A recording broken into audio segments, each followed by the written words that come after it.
dog days of the season, a rhythm, no more holiday breaks, 2 games a week, classes resuming. You know the opponent well, normally, unless you're a newcomer to the conference, but still, plenty to talk about on the latest Gauer Hour across the world of women's college basketball. Rob Joyce, Megan Gauer, welcome. Hi, how are you, Megan? How goes it? I'm good. How are you? I'm good. Want to start by not talking about the games. We'll get to them and spoiler my theme for today. Are you sure you're going to make the tournament? There are a couple of teams who took losses this week where you look at their resume and there's still a lot of time. Are you sure you're going to make the tournament? We'll get to it. Biggest news of the week, though, in women's basketball. Not the most exciting thing in the world to talk about if you're a fan, unless you're like a sicko fan. Not a huge deal, probably. I don't even think it drew the headlines it quite deserved, but a big step forward to the sport. We got units in the NCAA tournament. Yeah, I mean, as much as the fans might not care, I think this is huge for the sport in general in terms of the teams getting money, the conferences getting money, and trying to push forward people seeing the value in women's basketball and investing in it. And I think this is a big step for that in terms of the schools that have previously invested way more in their men's program than the women's program, and there are still a lot of schools that fit in that category. Do not get me started on that category. Yeah, it's a large category of teams, but hopefully this is a step in like there is money in women's basketball and a reason to invest. Yeah, a lot of higher up folks, a lot of coaches, a lot of players are saying a historic day for the sport because it's more proof this is a revenue generating sport. This is a sport that is not going away. It's continuing to grow, explode in popularity. You know, we kind of joke every year the NCAA doesn't care about the women's tournament. Like there are just things that happen, different things every year that it's like, well, they'd never let that happen to the men. And that's still largely true. I'm sure something will happen this year, but this is a big step forward. If you're unfamiliar, basically, breakout. Megan, you're the financial person of the two of us. Just like the men, did some research. A quarter of the tournament revenue now goes to teams. They're called units. You make the field, doesn't matter how, at large, AQ. Your conference gets a unit. You get money. You win a game, your conference gets money. It's spread out over a couple of years. The more games you win, the more money for your conference. Seems pretty simple. Conference can decide how to divvy up that money. So just spitballing, SEC, if South Carolina wins the NCAA tournament, it can give South Carolina more of the money than it gives to Missouri, or it could be equal. Like it's up to the conferences, but I don't think you can underestimate how big this is. Now, will the money probably still go to like latest bracketology? SEC is going to get 11 teams in the tournament. Big Ten is going to get 10 teams in the tournament. It's still going to go towards the top, but money's money, right? Yeah. And I think for these smaller schools too, like it provides an incentive in the smaller conferences to try to get 2 teams in because like that's all of a sudden a whole lot more money and then getting 1 team in. And I think a lot of the steps to that happening is investment in those smaller programs as well in terms of bringing up the bottom of the conference. A lot of the schools at the top of these conferences get hurt by the fact that the quality of the games that they play in conference play just bring down their net so much. And just investing in trying to get 2 teams in, and I think that'll get more buy-in from the coaches and the organizations within those leagues to try to make that push. So the A10 is going to be rolling in cash. Hopefully. Yeah, and then there's other conferences that are large and in the eastern part of the country where, you know, they don't have as much money as the other power conferences that could afford to invest a little more in their women's programs outside of the one in Storrs, Connecticut. Yes. So yes, big deal. Units start this year, 2025 tournament. Teams are going to start seeing money. I don't think they know how much money quite yet because it's all dependent on the revenue. So there will be revenue in 25. There'll be a little more revenue in 26, a little more in 27, and then they're going to get a larger share. But money. Give me some money. All right, games. Where do you want to start? We can start any day you want. We can go, we can go back to Sunday. We can start yesterday, wherever you want to go. Let's start yesterday because it's just top of mind from yesterday. I was impressed by a couple of teams in losses. Yes. Yesterday. Georgia Tech, Alabama. I know the fourth quarter was kind of a letdown, but still I was impressed by both of those teams. Yeah, I'll start with Alabama. I thought they went into that fourth quarter looking like not that you really thought they were going to win the game, but like were pushing to a position where they were a threat to win that game when they were doing that without Sarah Ashley Barker too, who is just such a huge part of that team. So I was impressed with the effort from Alabama, and I think we've said in these big games, they've kind of failed to look competitive. I'm trying to think when they played, was it LSU a week or two ago, when they just got boat raced. Right, yeah, and some of the others. So I thought this was a good step in the right direction, in that even though the wheels came off in the fourth, like, you looked competitive going into it, and you were doing that without one of your best players on the floor. Right, like Barker, all due respect, it wouldn't have mattered. They lost by 44 points to Texas. She's not a 44-point. No one's a 44-point difference maker. Would she have been a big difference last night? Absolutely. So that's all I wanted to see from Alabama against like the upper tier of South Carolina, Texas. Whenever they play LSU, whenever they play Tennessee, that's all I've said all year. I don't expect them to win these games. Upsets like this still don't happen that often, even though it's technically a top 20 game. I just wanted them to have a shot in the fourth. And that's what they did. South Carolina, how about Joyce Edwards? It seems we talked to Lulu Kesson last week at the Greenville News. Joyce seemingly taking it upon herself in Ashlyn Watkins' absence. That's what Dawn Staley said after Texas A&M last week. Boy, she take over last night in the fourth. Yeah, that was the difference for South Carolina in the fourth, because going into that fourth quarter, while I still expected South Carolina to win it, I was like, this is looking a little dicey for them. And then Joyce Edwards in the fourth quarter there just really took over. She was fantastic, and it led to a box score that does not suggest that the game was close for 35 minutes. I mean, frankly, I thought it was going to be, it was 9-0 out of the gate, 7. It was something, it was like 8 points before you could blink. It's like, it's just going to be Texas again, all over again. Kudos to Alabama. Even they were down 9 at the end of one. They fought their way back, clawed back in it, came close to making it a one-score game a couple of times, just couldn't quite get over the hump. And then Edwards just took over in the fourth. Do you know who leads South Carolina in scoring now? Pow? Joyce Edwards. Oh, really? It's a very South Carolina. Yeah, I was gonna say, like, she probably scores 11 points a game. Yes, they have. Yes, exactly. They have a billion players who score like between 8 and 11 points. So Pow has 11. Edwards has like 11.2. Full Wiley has like 11.1. Yeah, so they're all, it's going to change game by game, but it's a very South Carolina thing. And their bench, I don't think outscores their starters. It's not nearly, like, it's really close, I'm pretty sure. They always lead the country in bench scoring. Again, you have Full Wiley, you have Tessa Johnson coming off the bench, you have Joyce Edwards coming off the bench. Right. Those are probably 3 of your 4 or 5 best players coming off the bench. Exactly. South Carolina just keeps on rolling. They get Oklahoma this weekend. We'll talk about that. That could be an interesting game, depending on how Oklahoma handles the situation. Georgia Tech, still no Danny Carnegie. Again, kind of ran out of gas in the second half, so the end wasn't, quote unquote, overly competitive. Still, I was impressed the fact that they were down 9-0 out of the gates on the road. Sure, there's no Hannah Hidalgo. I thought they were going to get run out of the building after that start, and they made it competitive.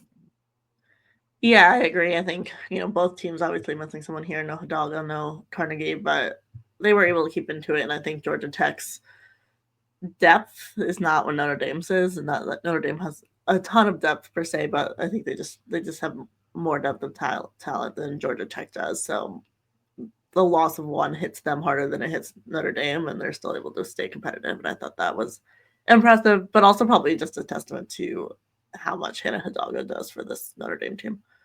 Right. In Carnegie, like, Chit Chat Wright played really well in the first half. It didn't finish with the most efficient night, but they just don't have another option. Where Notre Dame last night, like, Kassan Prosper randomly just had 15 points off the bench. And Notre Dame isn't overly deep either, but they have so many, like, they have more X factors than anyone in the country. Because obviously Hidalgo and Miles take all the headlines.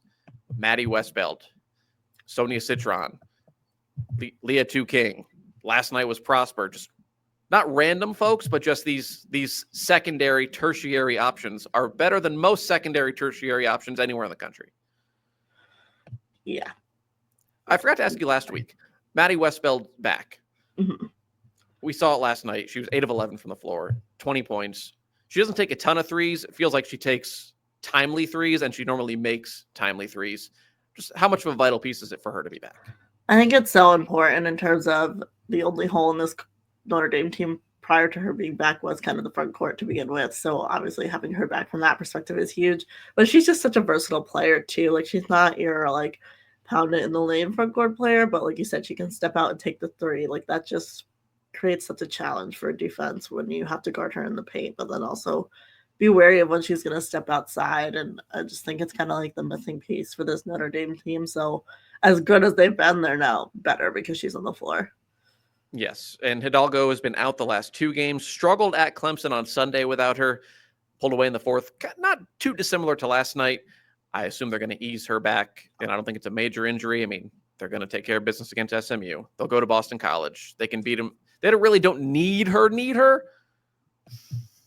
until they play Cal, and they probably don't need her to play Cal based on what we saw last night. Like, there's no games left in the regular season where it's like, all right, we need to rush Hannah Hidalgo back from whatever this injury is. As long as she's healthy for March, that's all they care about. Yeah, exactly. Well, we're on the topic. Welcome back, Duke. Yeah. Nice game. Cal, welcome to the ACC. Yeah.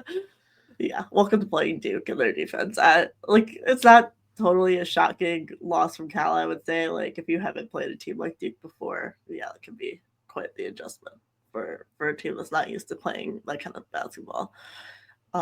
Sure, but I'd hope for more than 38 points. Yeah, that's fair. That's still pretty bad. Duke, I know they've struggled offensively the last little bit. They even struggled to put away Virginia over the weekend. The defense has been pretty good the last couple of games. More, and you know, it wasn't never bad, but looking a lot more like the Duke defense we thought we'd see the entire year. Yeah, and I think that's key for this team because as we've seen, like, yes, the offense has been really good at times, but there's also times when the offense is going to struggle. But when you have the strong defense like we've seen over the last few weeks, like, that's a lot to hang your hat on, and you're able to do a lot with that, even if your offense is struggling. Whereas for this team, if their offense is struggling and their defense also isn't great, it's really hard to win games. What do you make of the ACC? Obviously, Notre Dame's at the top. You have Duke, NC State, North Carolina. They're all not dissimilar. How about Louisville? Louisville's quietly turning things around. Yeah. I don't think they've played, the cream of the crop, but they've won 7 straight. They're 6-1 in the conference. They beat Georgia Tech over the weekend. They might have turned a corner.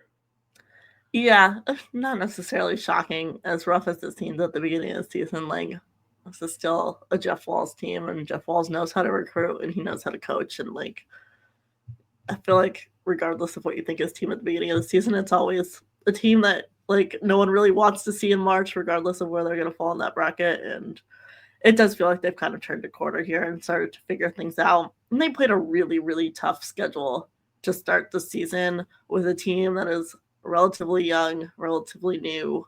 So I don't know that the beginning of the season results are all that shocking, but it makes sense now that this team is getting some experience and has all that experience of playing some of the top teams in the country, that they're starting to look a lot better as things are settling in. They're 13-5. The net hasn't updated yet this morning. They started yesterday at 40 before they won. All their losses are quad 1 losses. Yeah. They're 1-5 against Q1, undefeated quads 2, 3, and 4. So that'll help come tournament time. They're probably more comfortably in than some other teams you might assume are comfortably in, right? Given that resume. And they'll have opportunities to pick up wins. And they don't really have any bad, like, unless they lose at SMU, no losses they could pick up the rest of the way you could classify as bad, which probably helps their case. Obviously, you want to win these games, but, if you're going to pick up a loss along the way, they just can't be devastating losses, right? Right. Yeah. No, I do think they're in decent shape because, like I said, just the level of competition that they played at the beginning of the season, like, yeah, they lost a lot of games, but it's different when you're losing to the UCLAs and the UConns of the world. Like, those aren't bad losses. Right. Other games last night, Big Ten, a couple of fun games outside of the top 25. Did you watch any of Nebraska-Iowa? That was really fun. I did not, no, but I'm sure it was fun. Probably high scoring. It was high scoring, went to overtime. Britt Prince, the 5-star freshman for Nebraska, she was great. She made a step back 3 late in regulation. That was just filthy, forced overtime. Nebraska is still fun. They had their second best player, Natalie Potts, or the second leading scorer, at least Natalie Potts, was lost for the year probably a month ago now. And the Huskers have rebounded nicely. They picked up, I think that was a quad 1 win because they were on the road. Might turn into a quad 2 eventually because Iowa was right on that line of their 34th heading into yesterday. Iowa. They're going to make the tournament, right? I think so, though. Right. You're looking at a team now that your best win is Iowa State. Virginia Tech. Like in the early season, because Virginia Tech has been trending nicely. I don't know, yeah, Virginia Tech, Penn State, something like that. Iowa State was probably not for sure a lock to make the tournament. So I think Iowa's getting to a point where they've got to win some games. And it feels like, I mean, granted, they've had like a pretty competitive slate of games to start Big Ten play here, but at the same time, you got to start winning some of these. Like, you don't need to beat Maryland, for example, but like, you got to pick up some wins over the Indianas, the Illinois, the Nebraskas, or I think they're very quickly falling into we might not make the field territory. Which, I've been higher on them than most this year. I'm off that train. They're fine. They are 12-6. Now, they are a shot against Michigan State, stop turning the ball over against Tennessee, a shot away last night from being like 15-3, and this is a non-issue. Right. They're ranked in the top 20. That's not how it goes. Like, close losses are losses at the end of the day, right? Like, all their losses, the biggest one was Tennessee by 10, and that was competitive to the last minute. Right. Otherwise, 2 points Michigan State, 8 points Maryland, 5 points Illinois, 7 points Indiana, 3-point loss in overtime last night. So, like, they're right there. But all of a sudden, you're losing 4 in a row, and every game looks losable. Like, you have a West Coast trip coming up. Oregon and Washington, both of those are good teams. You'll beat Northwestern. They're bad. You got to – where are these wins coming from? Because suddenly, if you lose to USC, Ohio State, UCLA, and in the Big Ten tournament, that's 10 losses. Yeah. That doesn't leave you much room in these 50-50 games, right? Right. Yeah. No, they have to start winning these 50-50 games. Because like you said, as much as they're close losses, and like if they're on the bubble, the fact that all their close losses will help them, but like you still have to have wins. Yeah, and we've seen precedent of Oregon 2 years ago. They were like 25th in the net or something like that, because they had like 13 losses, but they were all close losses, and they were all to good teams in the Pac-12, and they missed out. Yep. So Iowa might have a pretty good net because that's just there's so many good teams in the Big Ten. Ultimately, wins at some point start to matter.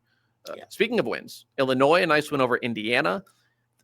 Very similar to Iowa, Nebraska, Illinois, Indiana, like these groupings of teams. Minnesota, I'll throw in there. More wins you can get against each other, the better. And Illinois, another team who had 2 season-ending injuries announced on the same day. I've been very impressed at just how they've been able to right the ship and stay in the field conversation. Yeah, agreed. I think for any team to do that is really impressive, and they've been able to hang around. But that group in general, I think, agreed. Like, they winning against each other, and then for the flip side of that, the teams that lose are going to hurt themselves. But they're a group that can be very bubbly, I think, when we get to March, and it's going to be those wins against each other could be a differentiator in who gets in and who gets out. Kendall Bostic might be named like an All-American honorable mention. Maybe the most consistent player in the Big Ten outside of like Lauren Betts. Every night, it's just 13 and 12. She had like 9 points over the weekend. She had 16 rebounds. She had a double-double last night. She's just every night she shows up for Illinois, and that's so valuable to have, especially down low. Not everyone has such a consistent post presence. So that was last night. Wednesday, not a whole lot happened. West Virginia blew out Colorado, avenged a loss from a few weeks ago. We had more games. Cal did this last night. Colorado turned the ball over 30 times. Cal turned it over 31 times. I am so tired of no one valuing the basketball. Yeah, I feel like usually you see these types of games in like November, and you're like, okay, it's early in the season, like got to shake off the rust. That's fine. Teams are turning it over. Teams at this level are turning it over 30 times on January 15th. Like, that's just wild. It's embarrassing. It's embarrassing. It puts the sport in a bad light, frankly. Yeah. Like, if I were a coach, I'd install a press. I know nothing about coaching basketball. I'd recruit a bunch of athletic kids who just have big motors, and I tell them to press like hell for 40 minutes because no one can handle it. Yeah. No one knows how to handle any amount of pressure. Over 50 teams force 20 turnovers a game. At some point, that's not the teams forcing the turnovers. It's everyone else sucking against it. So sorry, Colorado gets the brunt of it because they turned it over 30 times. Cal did it last night 31 times. I think West Virginia's okay. They lost by 5 on a neutral of Texas. They lost by 5 at Colorado, just made it up in a big way. lost by 7 to Oklahoma State. None of those are bad. None of them were at home.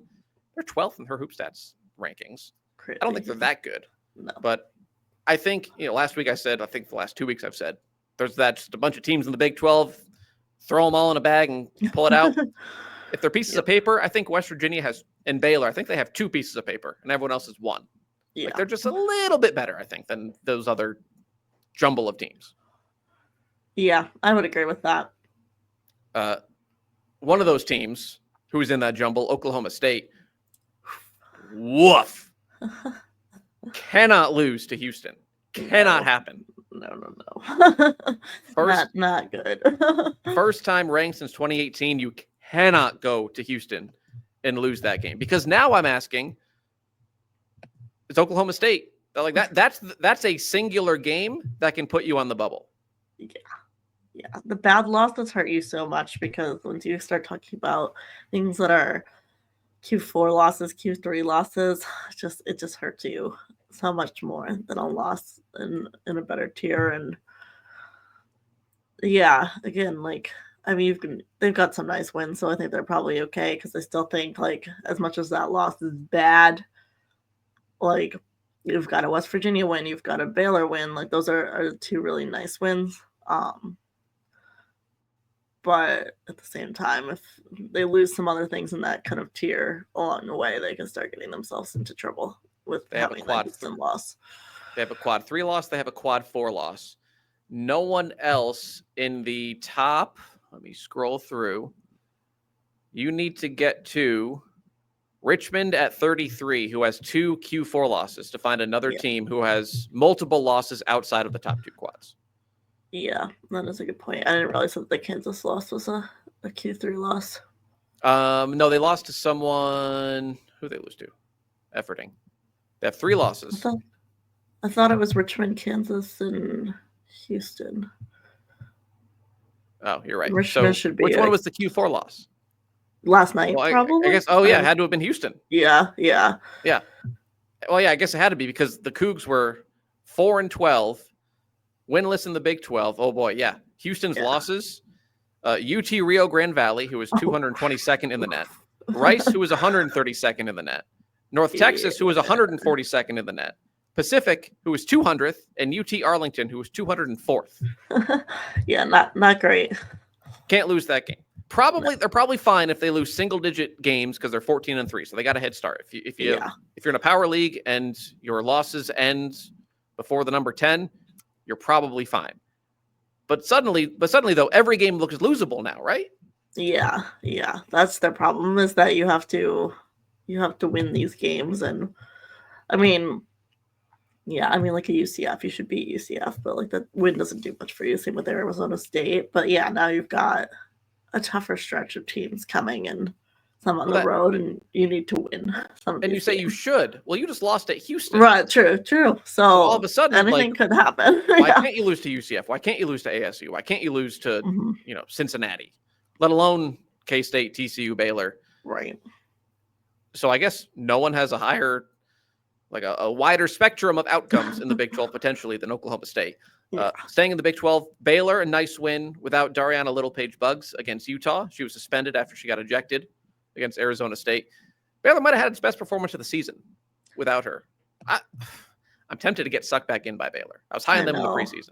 Same. I really liked them in the preseason. I thought they were a team that was going to like maybe make their way into the top 10. We're going to be good. And obviously they disappointed me on that expectation in the preseason. But it does feel like they're turning a corner here, and they're starting to look, like you said, like one of the better teams in the Big 12 outside of that Kansas State TCU group at the top. I just think they have all the right pieces, and like if it comes together in the right way, this is a really, really good team. I mean, they're good on defense. It's Baylor. We know they rebound well. They distribute the ball well. They can score inside. Aaron Vonleh probably had her best game of the year against Utah on Tuesday. They can make threes. They can't make free throws, but they get to the line a lot. So there's a lot to like there. Yeah. No, I do think like it's an experienced team too. Like these pieces have been around and playing together, quite a few of them for multiple seasons now. Like it's a solid squad, and I think Nikki Collins could get them to a place where no one really wants to see them in their bracket come March. Yeah. Other game on Tuesday, Maryland, Minnesota, another team who I was very impressed with in a loss because, frankly, I know they were 16-1 coming in. It's about as unimpressive a 16-1 as you can be as a power conference team, but they looked the part. Yeah, and I think this team too, I've been impressed with. Like, you kind of felt like when Maura Braun got injured, like, okay, is that it for this team for the year? But like, they've still been fighting. They've been out there. I mean, she only played 5 games, so now they've played most of the season without her, and they still look pretty good. And like you said, yes, not like the most impressive set of wins, but at the same time, like, they're still winning.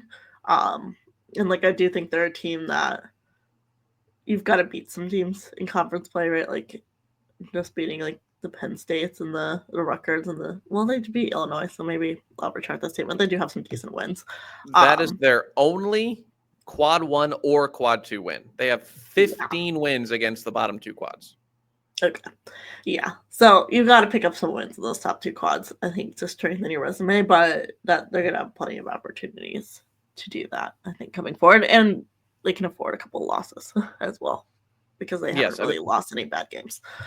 They're balanced. Even without Braun, they have 4 in double figures. They have 2 others with 8 points a game, so they spread the wealth. You know why I like them? They lead the country in taking care of the ball. They have less than 10 a game. I don't care if they don't have the best offense or the best defense. They don't. They're fine on both. They take care of the ball. And that alone, in this current climate, keeps you in games.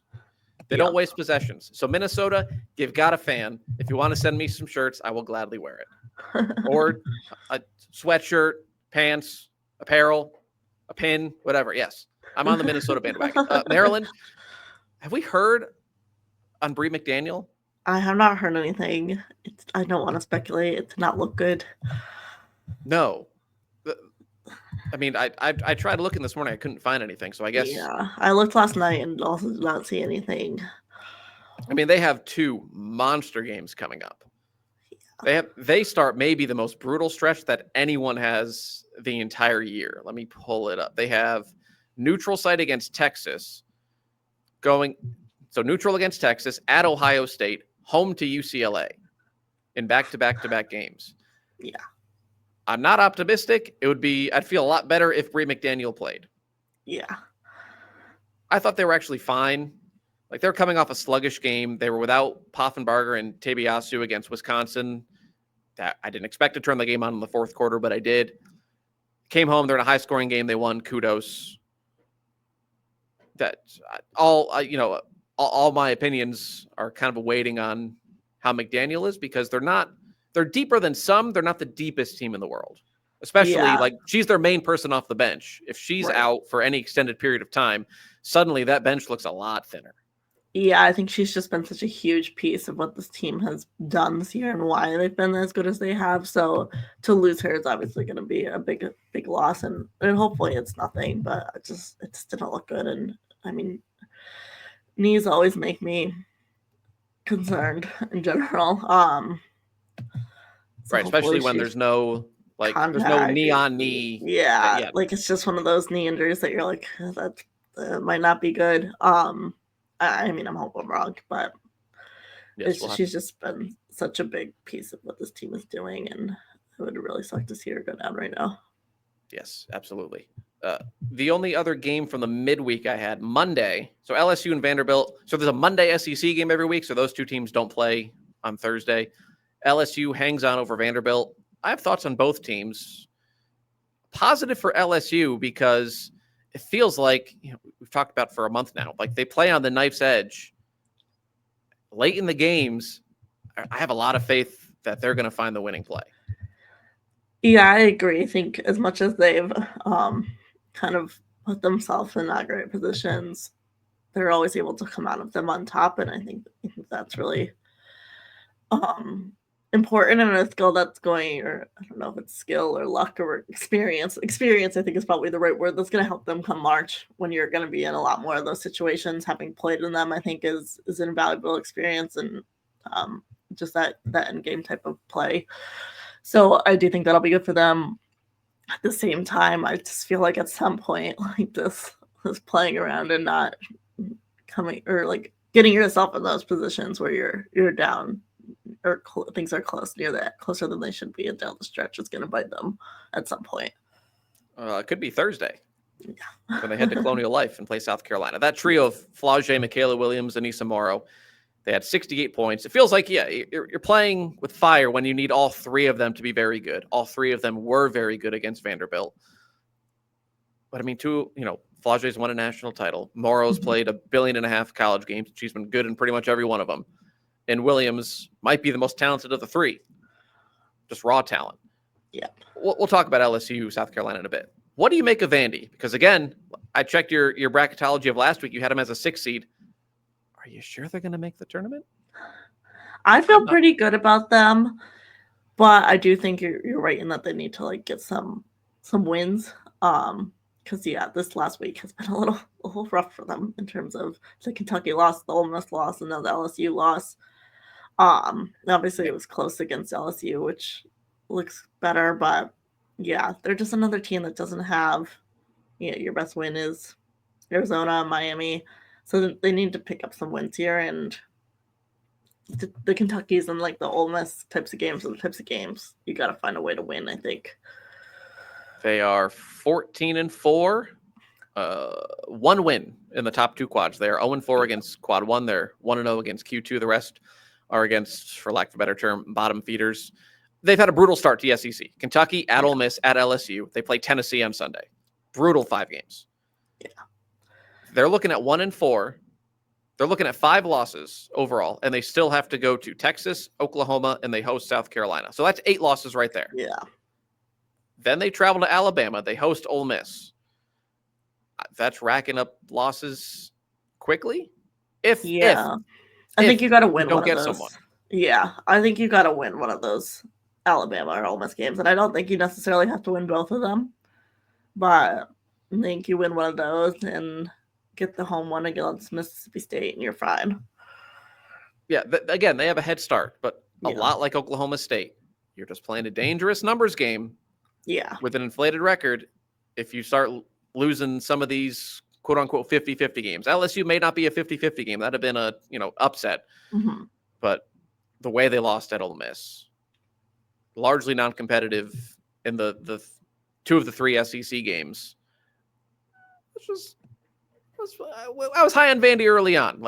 Camille Pierre, she's great. As big a jump from last year to this year as anyone in the country. Anna Moore has been a good player pretty much since the moment she stepped on campus. Let's just make sure we take care of business. Michaela Blakes has also been fantastic. So, I think they've got something going.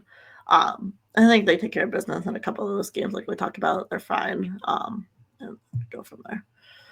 Only other game that I had written down to recap. What a wild box score from South Carolina, Texas. What a weird game. What are your thoughts on Gamecocks, who won by 17? It really wasn't ever close. It's just, I don't know if I've ever seen a game quite like it. Yeah, it was definitely different. I mean, I've said this 100 times, but I'll say it again. If Texas cannot find a way to have a 3-point threat, and I'm not saying you need to make 10 threes a game, but at least pose some kind of threat from the outside. I don't know how they make the Final Four, and I think this is a good example of just they didn't even take a 3, I believe, or maybe they took 1 in the first half. They were 10 of 44, all 2s. Yeah. That's impressive. That is hard to do. Yeah. To be that bad, and it's almost entirely in the paint. Yeah. But I think you're seeing the impact of the fact that, quite frankly, teams don't have to guard you on the 3-point line because you're not going to take them anyway, and you're not going to make them. So, you can that makes it a lot more harder on you in the paint when the team can pack all 5 defenders in there with you. And I think we're seeing the fact that if you can't have a 3-point threat, it's going to be really hard to live these or win these high level games, and they've got enough talent and size and such that it's going to work against all but the top 10 teams or whatever in the country, and it'll still work against some of those. But when we're talking about can this team make a Final Four, I don't think it's there if they can't find a way to make some threes. Boy, that Rob negativity's really rubbed off on you. That sounds like something I would say. I mean, you're just bashing them like they're not going to make them anyways. Like they led the country in field goal percentage going into Sunday. So they generally make it. But you're right. I don't care that they do it against insert smaller team here. Against South Carolina, even when it's not like Warpath tank South Carolina with Boston and Cardozo and Watkins all in the paint, they're still really good on the interior defensively. Yeah. So yeah, if South Carolina just packs the paint against you, I was really impressed by Sanaya Fagan. I was really impressed by Bree Hall, who just like Madison Booker is gonna have nightmares about Bree Hall. Yeah. and those are two players I admittedly like. I've openly questioned why they were starting for South Carolina because I don't think they're as talented as people who are off the bench. Like Watkins, I think is better than Fagan. Obviously, she's hurt. Full Wiley, Tessa Johnson, I think are both better than Bree Hall. Well, they shut me up because they were both great on Sunday, even without, they didn't have to light up the stat sheet points wise. Fagan, 9 boards, 6 blocks. Hall, her stat sheet was 3 of 19 for Madison Booker. Yeah, exactly. And like that, there's not a better testament for what you did on the court to that, because to hold Madison Booker of all players to that is extremely impressive. And like you said, Booker's going to have nightmares about her. And like, you can't have that kind of, if you're Texas, right? I do think they rely a lot on Booker, on Harmon to get their points. And if you have Booker going 3 from 19 like that and Harmon 4 for 11, that's a really tough night. I've never seen a team attempt 28 more shots and lose by 17. It's wild. Like they were in the first quarter, they attempted 17 more shots and they were +7 on the glass, and they're losing by like 9. It's, I guess, like the saving grace is next time we probably won't go 10 of 44 in the paint in a half. Yeah. And if we attempt 28 more shots more times than not, we will probably win. Like that's probably what Vic Schaefer's saying, but yeah, it was eye-opening. Yeah. All right, let's turn things around. A lot of games to get to over the next week. It starts tonight in the Big 12. What's technically for now a top 25 game, probably wouldn't be on Monday. TCU, Utah. I think the Utes, they miss Kennedy McQueen. She still isn't back. They've really struggled from 3 the last couple of games since she got hurt. When you're as reliant on threes as Utah is, if they don't go in, you're in trouble. This is the first time. This is TCU's best, highest caliber opponent since South Carolina, maybe Colorado. Yeah. Yeah, I feel like we haven't talked about them much, and it's because they haven't really played anyone recently to like make it worth talking about. Yeah, they don't have any top 50 wins since they played South Carolina. So, yeah, I do think this is probably their biggest game since then. So it'll be interesting to see what that looks like. I think I'm more interested to see in like a week or so from now how they look against like a Baylor, and then eventually you get that Kansas State game, which I think is the one everyone's circling on this Big 12 schedule, and it's a shame that one doesn't happen twice. But that's a side effect of these super conferences. You pretty much only play everyone once, unless it's your rival. Yeah, that sucks. Yeah, they do start as. It especially sucks in the Big 12, where honestly most of the interest is in 2 teams, and you're only going to see them play each other once. Sure. We'll say TCU does start a stretch. Utah at Oklahoma State, where they could lose by 3 or win by 100, apparently. Baylor at Iowa State, at K-State. So I don't think they go unbeaten in that little 5-game stretch. If they go 4-1, I think they're fine. Like they're starting to hit threes at like a monster clip. They have a prolific offense. They have a good defense. They look like a fringe top 10 team, and I hope that they show it against, as they take a marginal step up in competition over the next 3 weeks. Yeah, I agree. I think they've looked really good, and I think this kind of stretch will kind of prove that they're still there, right? Because I feel like, in a way, it's like you've beaten a lot of these teams. Obviously, the Notre Dame win was huge, but like you just got blown out at South Carolina, and then you haven't really played anyone since. So it's kind of like, okay, really, where is this team? Yes. Absolutely. The game is on ESPN Plus. There's nothing on ESPN News tonight, so that could have been on linear TV, but that's here nor there. Sunday, a lot. We'll quickly stay in the Big 12. We don't have to talk a whole lot about it. West Virginia, Iowa State. Is Iowa State starting to turn a little corner? They've won 3 in a row. I don't want to overreact like they swept the Arizona schools and Texas Tech, but maybe a win Sunday against West Virginia puts them on a good path. I think Iowa State needs a win on Sunday. I think this is a team, when we talk about teams that like are starting to question if they're going to make the tournament, and I think we already mentioned this last week. But Oh, yeah. A month ago, we said they might miss the yeah, tournament. this is a team that is certainly in that category. Their best win is still Middle Tennessee, probably. So I feel like in a way, this is a team that in a way needs to win against West Virginia, because as you start looking at their remaining schedule too, like if you don't get a Kansas State or a TCU, like Yeah, they only have Baylor, a couple of marquee like games. that's like there's just not a lot of great games coming here. I wrote down 5 marquee games left in the regular season. Sunday at West Virginia, they get K-State twice, TCU, and at Baylor. Yeah, Realistically, they need what, at least 2? I think so. And that's then obviously a small task. Yeah. Then obviously take care of business. Like you can't lose to Colorado, if you Right. can't lose to Kansas if you go 2-3 in that stretch instead of 3-2. Mm-hmm. Interesting. Yep. Yeah, that's life in the Big 12. Other games Sunday. The big one is South Carolina, Oklahoma. Start with the obvious here. Since the start of SEC play, Oklahoma struggled from 3, and then last night righted the ship against Missouri. Need the Missouri Sooner team that made a bunch of threes last night, not the one that was shooting 26% in the 3 games prior. Because I know they're built better. Like last year, they were more reliant on the 3 than they are this year. Mm-hmm. I think they need to make threes to beat South Carolina. It starts there. Yes, absolutely. I think that's a huge piece of this. If you don't make threes, you're in for a long night. And I mean, that's like we said, kind of the story with Oklahoma in a way anyway, but I think it's particularly important here. Like you've got to play your A game right if you're going to beat South Carolina. So, and then that's a big part of their A game. Yeah, if they're efficient, like if they're like 10, like they don't have to be outrageous. If they're 9 of 23, 10 of 23, something like that. We saw against Texas, South Carolina is as vulnerable on the glass as they've been in a long time, a decade. Mm-hmm. And they have the ability to control the glass, or at least be even in the glass. Like you've got something there. Like I think a lot of people are just saying, yeah, South Carolina's going to win. And they probably will. I think it'll be closer than a lot of people think. If Oklahoma just shoots the ball not terribly.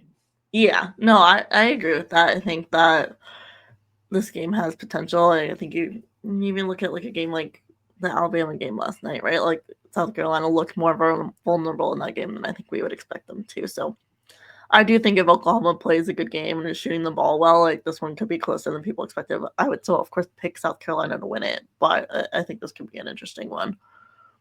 Turnovers are obviously a factor. We've talked last week. Oklahoma turns the ball over a lot. Shocking. South Carolina normally doesn't. They weirdly have. I mean, Texas, he kind of understands. Alabama, they turned it over a decent amount last night. So if they can clean that up, I think they'll be fine. Honestly, I want to see how South Carolina handles adversity. Like they haven't really needed to since UCLA. Yeah. Like even last night, I know Alabama made a run. Right. They were never really felt like like Alabama was like 1 or 2 plays away from really scaring South Carolina a bunch of times, and they just couldn't quite do it. If they fall behind by 6, 8, 10, I want to see how they respond. Like it seems unfair. We know so much about this team and these players because so many of them were on last year's team. Like can Fagan keep it up down low against Beers? Can Bree Hall shut down Verhulst or Van? I'm interested to see who she guards. Probably Verhulst, considering she just put up 38 last night. Mm-hmm. I'm just interested whether it's Sunday or down the line. What does South Carolina do if they're down 5? If they're down 8? Yeah. If they're down 10 in the first half? Yeah, I agree. Other game Sunday. USC, Indiana. I had more to say about this game before Indiana. No showed is probably a harsh word. They just didn't play well last night at home against Illinois. Yeah. Doesn't give me much hope for Sunday. No. This one doesn't. Yeah, it just doesn't jump at me as one that's going to probably be competitive. We were hard. I mean, Indiana had a bad start to the year. Yeah. No 2 ways about it. They're in a better shape, I think, than Iowa, than maybe even Illinois. They already have a couple of quad 1 wins. They are 5-3. I guess 5-4 after last night against quad 1 and quad 2. That's better than a lot of these teams that they're fighting resume wise with. So Sunday's certainly not a must-win. No, it's definitely not a must-win. And yeah, I think this is a team that is in, like you said, a better spot than a lot of teams. I mean, you've got a nice win over Baylor, you've got a win over Stanford, you've got a win over Columbia. I think the win over Iowa, like they're in pretty good shape. You don't need to beat a USC. Do you need to take care of business against some of these other teams you've got coming up? Absolutely, but you don't need to beat USC. Yeah. Sneaky game Sunday if you're looking. Duke, Stanford. Cardinal, the metrics like Stanford a lot more than I do, and the record. The record is 9-7. The net is 42. Like they're higher in the net despite a worse record than Iowa State, than Virginia Tech. Then, they're right around the world with Louisville. Why? I think this is maybe they blew out some real bad teams, but this is a case where like the net does its job in a lot of ways, but like you can be highly ranked in the net and not make the tournament, and that is very much what the Stanford team is looking like right now. I think they have one win that's Q1 or Q2 now, but prior to that they had last week when I did the bracket, they didn't have a single quad 1 or quad 2 win, and they had one quad 3 win. Yeah, they had one. Did they win last night? I think they won last night. Let me check. I was following that game. There's a lot.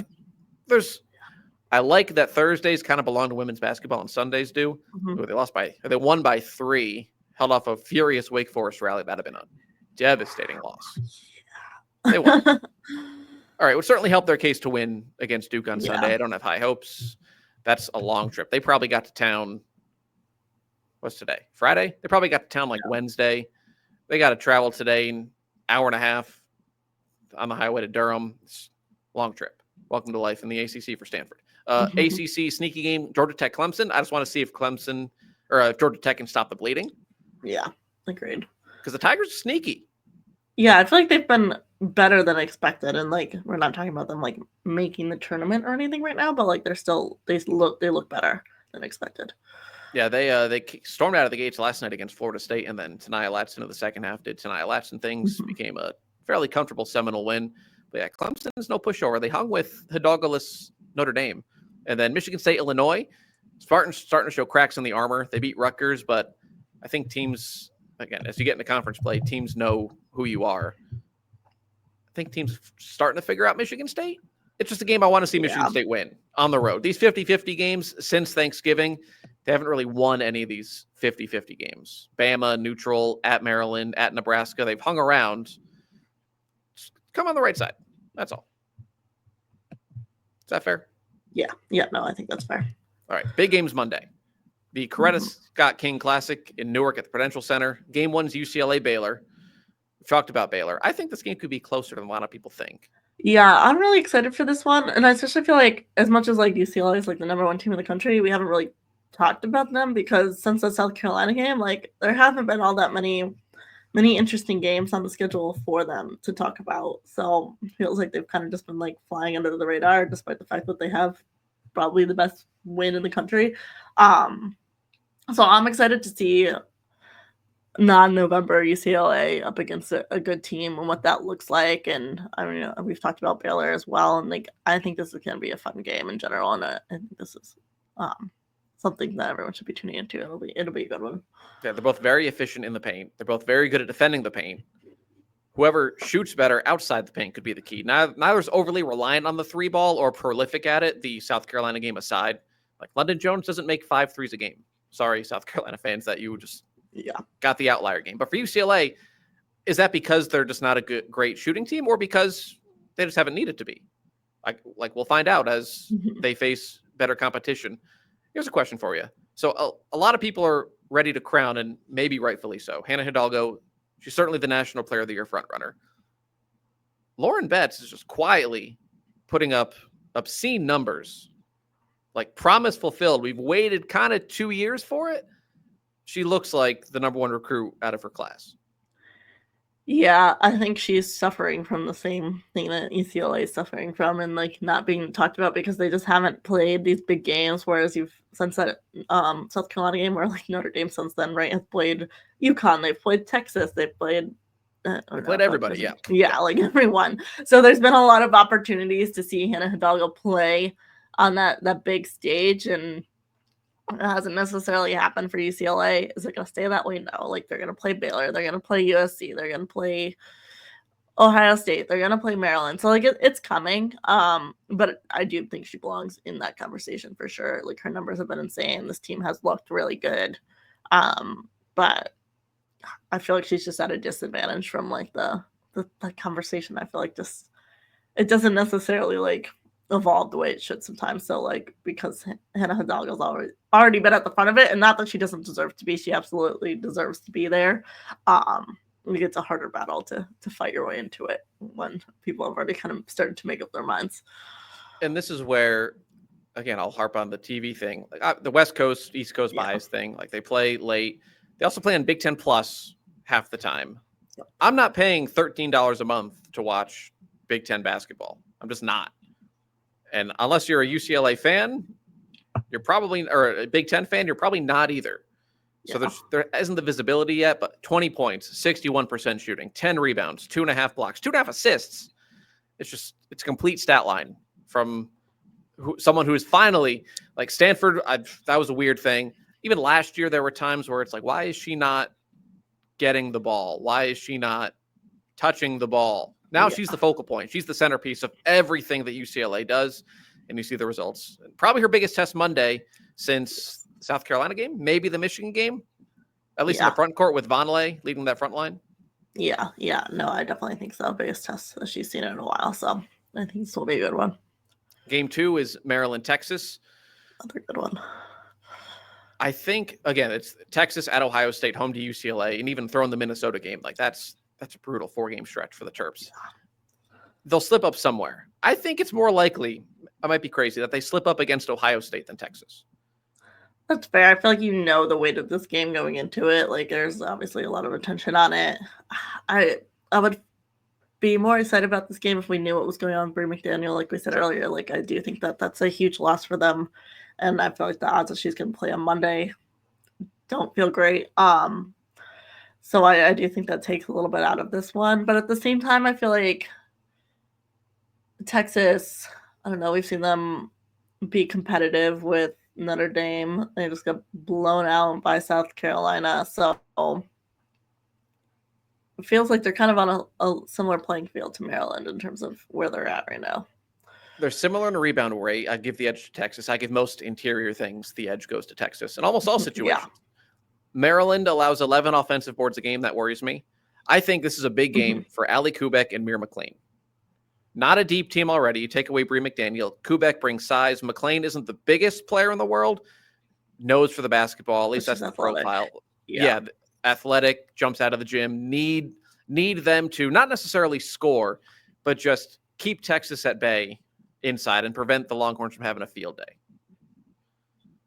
And the Terps, I mean, they have two guards who can just, if a play breaks down, they got two guards who can just do something in Schmeichel and Sellers. So that counts for something. Not that Texas doesn't. Like, if plays break down, Harmon has the ability to do it too. Booker does as well. The difference is two of them are going to drive into the paint, and two of them can drive or shoot. Yeah. Maryland, Ohio State. I think Ohio State would be a bigger problem for the Terps. I'm not sure why. I don't know. I have a hunch. I want to see a Cody McMahon game for the Buckeyes. Like Sweet 16 versus UConn, Cody McMahon game. Because I feel like every time we talk about Ohio State, it's like, well, yeah, they have Cody McMahon. She's one of the most talented players in the country. Still waiting to see that consistency. She's been fine this year. Yeah, I feel like we've just been saying that for like 2 years. Like, she had that huge breakout in the freshman tournament, the UConn game, part of that, and was so good. But yeah, we just haven't consistently seen that version of Cody McMahon over the last 2 years. We see it in flashes, but you don't see it consistently. And I think that's like the key to Ohio State getting to the next level here in terms of this team. Like, they're good, but to be really, really good, I think they need consistent, like, all-American level Cody McMahon. Right. Like, she leads the team in scoring. I know she missed a few games with injury. Her first game back, she was the best player on the floor against Illinois. She wasn't the best player on the floor against Oregon or Michigan. It didn't matter. They won. Yeah. But I don't want to see all-American honorable mention caliber. I want to see This is one of the 10 most talented players in the country, just on a more consistent basis. Why not here? Why not do it here? So Ohio State has a big opportunity Thursday. Maryland has a big opportunity Thursday and Monday and the game after that. And a lot of them. we didn't talk about Maryland much the first couple months. It's I'll all be talking about them now. rearing their ugly head now. Yes. SEC also, as usual, steals the show on Thursday. 2 games. We'll start with the quote-unquote lesser of the two. Could any 2 teams who score as many points as Texas, Tennessee do it differently? This one should be fascinating because, you've got Tennessee that leads the country in 3-point makes, and I'm not looking at the numbers for Texas, but I wouldn't be shocked if they're out dead last in the country for 3-pointers. I can tell you in 1 second, but yes, I know they are bottom 10. Yeah. But they still both score points they're both top 5 nationally in scoring offense. So let's see, 3-point attempts. Let's go attempts. I'm not even going to go with makes. Let's go with attempts. Tennessee's number 1. South Carolina is not last. Or South Carolina State is third to last. That's why I said South Carolina. Texas is 347th out of 353 in attempts per game. So yeah, they don't shoot threes. I have 2 wildly differing points of view. Like, I think one part of my brain goes, how on earth does Texas keep up if Tennessee makes a dozen threes? Yeah. The other side of me goes, how on earth does Tennessee keep up if they can't get any stops? Yeah. And something's got to give. Yeah, I don't really know what to make of this one because, like I said, it's so different. I think whoever is able to play their game more is probably who wins it, but I don't know who that's going to be right now. So I just think that's going to be a fascinating one. Both teams love forcing turnovers. They're both among the national leaders in that. So they both like track meets. If Texas turns it into a track meet and they get 2s and Tennessee gets 3s, that's a big difference. If one team's going to make 11 or 12 threes and you're not going to make, you're going to make 1 or 2, that's a big difference. 3 is more than 2, if you didn't know. If Tennessee, though, on the other hand, they rebound their misses at a 40% rate. Against Oklahoma and LSU, it was 30%. They got out-rebounded in both those games. I figure they will here. And they put up far less resistance inside than South Carolina did. Mm-hmm. So if Texas can keep Tennessee off the glass and get out and run, then I favor Texas.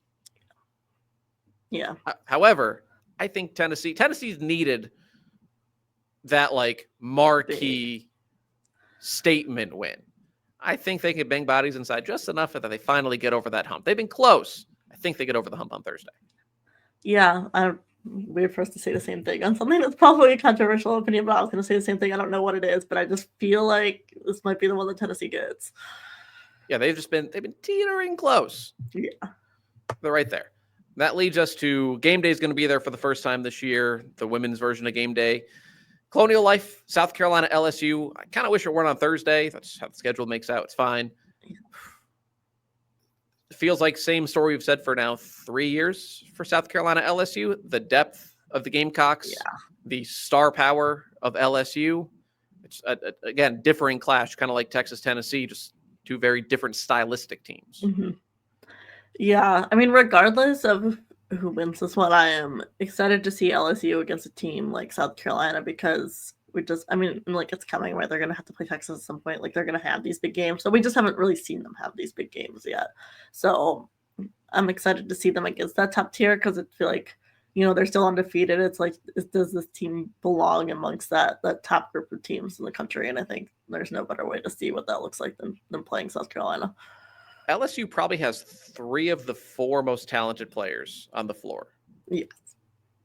South Carolina might have numbers, 1 of the 4, and then 5, 6, 7, 8, 9. Yeah. Obviously, when you have that, you need all 3 to show up. If Flau'jae, Williams, and Morrow all show up like they did Monday, LSU has a heck of a chance to win. Right. This feels to me like a lot like a pow-pow game. Not like 20-point game, but this is a game I see her come out in the first quarter and, like, she makes the first 2 threes. And when she does that, it seems like everything else just calms down for South Carolina. I feel like this is a game for her to come out, throw the first punch, and then South Carolina, I think, will be fine. Yeah. Yeah. I feel like she's done that a lot in her career, even going back to Oregon, where she's never been she's not going to put up 35 in a game. Right. But the timeliness of those makes Yeah, especially in the first quarter. She comes out and does it. So I think she does it Thursday. So you have LSU, or you have South Carolina Thursday? Yeah, I'm still gonna go South Carolina. It's just so hard to bet against them. I think even like we've talked, like they did lose to UCLA, yes, but like I don't know, this still just looks like the best team in the country. I'm actually like shocked they're not getting like first place votes, to be honest. Like the amount of wins they've picked up at this point. That's because AP voters. Yeah. We've been talking for an hour. I don't need to go on rant on AP voters. Yeah, it's safe money. South Carolina's won 67, 8 games in a row at home. Not going on a limb to say they're going to win another one at home against LSU on Thursday. Good stuff, Megan. We will talk again next week where we have all these games. I don't know what's on the docket next week. I'm sure we got more good games coming, but enjoy your weekend, folks. Enjoy the games.